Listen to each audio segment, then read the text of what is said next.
When you hear the word desert, you probably imagine endless dunes of golden sand, scorching heat, and a sun blazing down from a cloudless sky. But a desert isn't just an empty wasteland. It's a complex natural system, a result of millions of years of Earth's atmospheric and geological evolution. In fact, deserts cover about 1/3 of our planet's surface, making them one of the largest and most important ecosystems on Earth. If you enjoy this educational content, please like, subscribe, and share this video with your friends. Deserts don't appear by chance. They form because of global atmospheric circulation, ocean currents, and the physical shape of the land. At the heart of this process are massive air movements known as Hadley cells. Warm, moist air rises near the equator, creating tropical rain and dense vegetation. But as this air moves away from the equator, it cools, loses moisture, and eventually sinks back to Earth around 30 degrees north and south latitude. When the air descends, it warms and dries out, preventing the formation of clouds, and that's where most of the world's great deserts are found. The Sahara, Arabian Desert, Kalahari, and Australian Simpson Desert all exist in these high-pressure zones. The dry, sinking air suppresses rainfall, leaving behind vast, arid landscapes where temperatures can soar during the day and plummet at night. But temperature alone doesn't create deserts. Ocean currents also play a major role. Along some coastlines, cold ocean currents, such as the Peruvian, Humboldt, Canary, or Benguela currents, cool the air above them, reducing its ability to hold moisture. When this dry air reaches land, it brings no rain. That's how the Atacama Desert in Chile, one of the driest places on Earth, was formed. In some parts of Atacama, rain hasn't fallen for more than 400 years. Mountains can also shape deserts. When moist air from the ocean is forced to rise over a mountain range, it cools and releases its moisture as rain or snow on the windward side. But as the air descends on the other side, it warms up and dries out.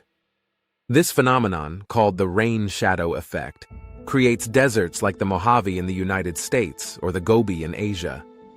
And not all deserts are hot. Some, like the Gobi, Patagonian, or even Antarctic desert, are cold.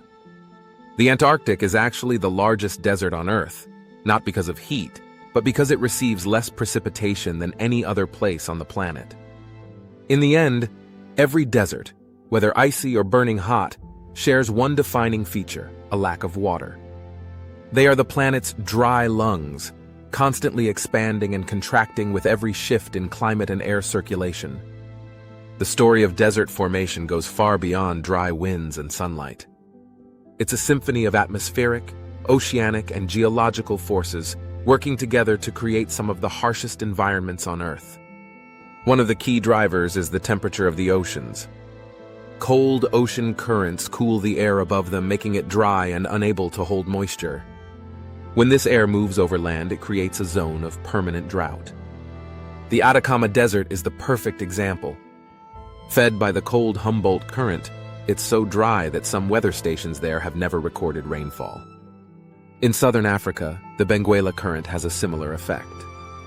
It chills the air along the Namibian coast, forming the Namib Desert, one of the oldest in the world. Although rain rarely falls there, thick fogs from the Atlantic Ocean bring tiny amounts of moisture, enough to sustain life. Beetles, plants, and even small mammals rely entirely on this fog to survive. The opposite happens along warm ocean currents. Warm water evaporates faster, filling the air with moisture and creating rainy climates instead of deserts. That's why areas near the Gulf Stream or Kuroshio Current are lush and green rather than barren. Mountains also help determine where deserts form. When moist air is pushed up a mountain slope, it cools and releases precipitation on one side. The air that descends on the opposite slope, now dry and warm, creates an arid rain shadow.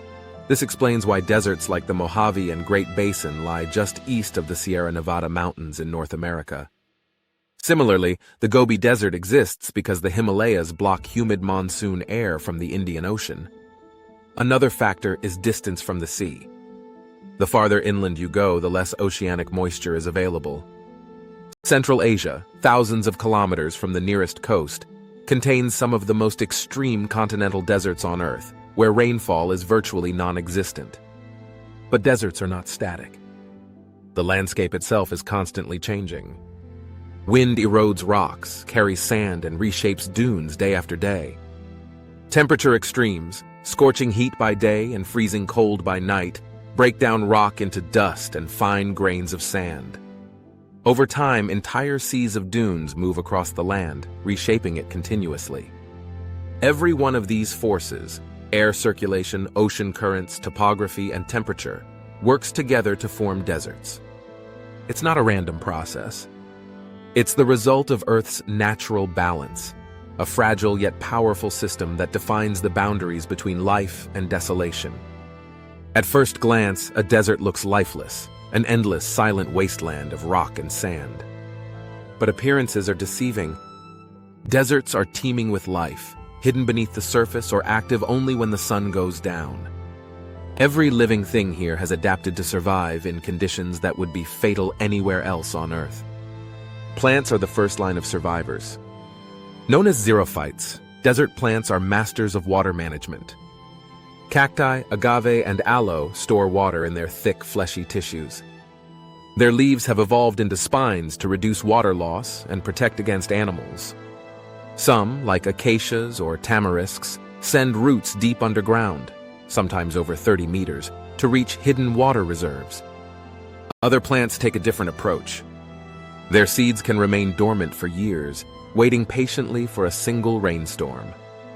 Once it comes, they sprout, bloom, and produce seeds within days, completing their entire life cycle before the desert dries again. Animals face the same struggle for survival.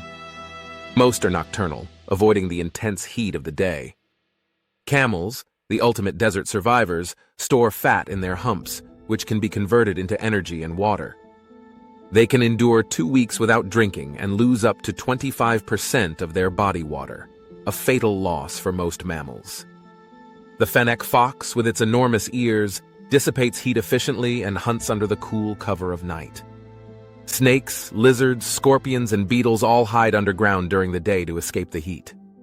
One remarkable species, the Namib desert beetle, Stenocara gracilipes, collects water from morning fog by letting droplets condense on its shell, a process so efficient that scientists study it to develop new water harvesting technologies.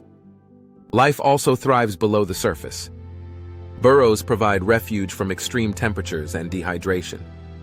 Some species of frogs can enter a state of estivation, a kind of summer hibernation, encasing themselves in a cocoon of mud until rain returns. Even microorganisms have found ways to survive. Hidden in rocks and soil crusts, they absorb moisture from the air, forming microscopic colonies that can persist for decades without rain. In many ways, deserts are laboratories of evolution. Every living organism is finely tuned for efficiency. Nothing is wasted. Every adaptation, from a cactus spine to a camel's hump, tells the story of resilience. Deserts are not dead. They are alive in the most extraordinary way possible, by turning scarcity into survival. Deserts are not fixed in place.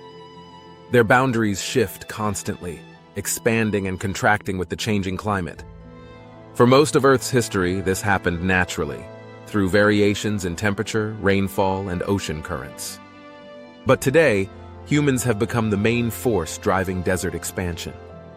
This process, known as desertification, transforms fertile land into barren wasteland, threatening food supplies, ecosystems, and entire human populations.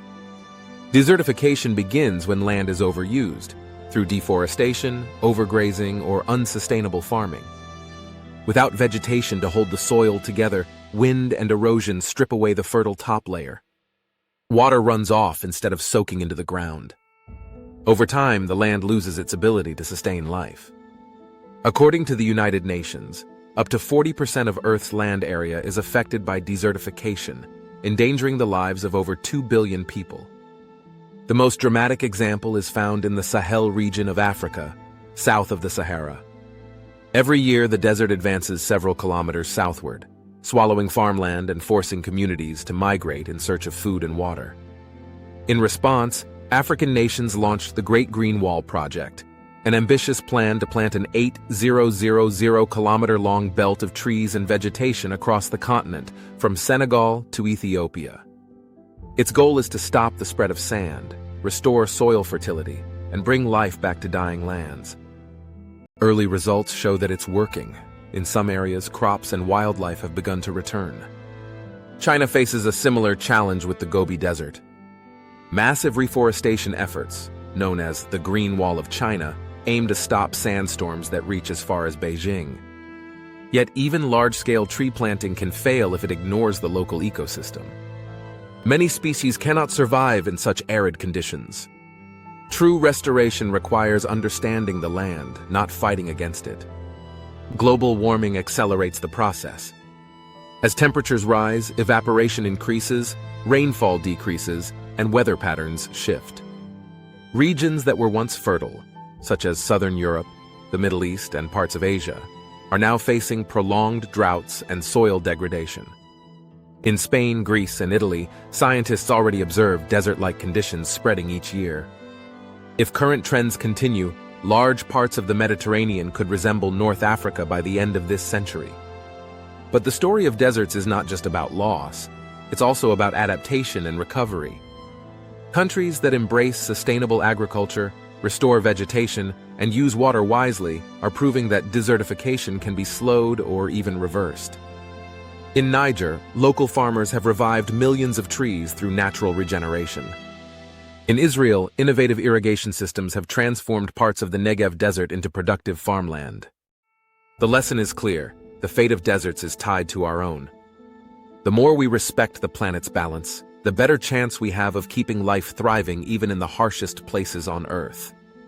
Deserts remind us of two things: the power of nature and the consequences of neglect. They are not empty spaces but warnings written in sand. If we fail to care for our planet, the desert will not stay where it is. It will come for us.